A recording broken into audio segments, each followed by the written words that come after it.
дар натиҷаи пайваста яъне зиёд гардидани даромадҳои аҳолӣ аз тариқи баланд бардоштани маоши вазифавӣ мо метавонем яъне ба сифати зиндагии аҳолӣ низ ноил гардем. бояд қайд кунем ки ноил гаштан ба ин нишондиҳандаҳо дар заминаи рушди устувори иқтисодӣ имконпазир аст.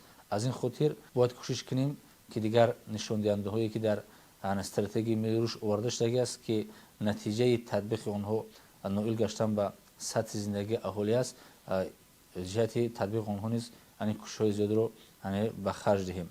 дигар нуқтае ки дар паёми роҳбари олии кишвар зикр гардид, ин ба ҳадди 1300 сомон расондани ҳадди аққали музди меҳнат буд.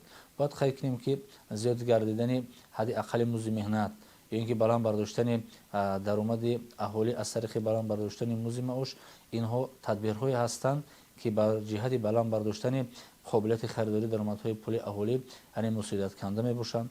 но бас аз оне ки дар шароити иқтисодии ҷумҳурии Тоҷикистон сатҳи таворрум он қадар боло ҳам ки набошад, аммо аз тариқи баланд бардоштани ҳадди аққали музди меҳнат ва баланд бардоштани худи музди маош мо имконият дорем то қобилияти харидори даромадҳои пули аҳолиро низ дар сатҳи зарурӣ боло бардорем.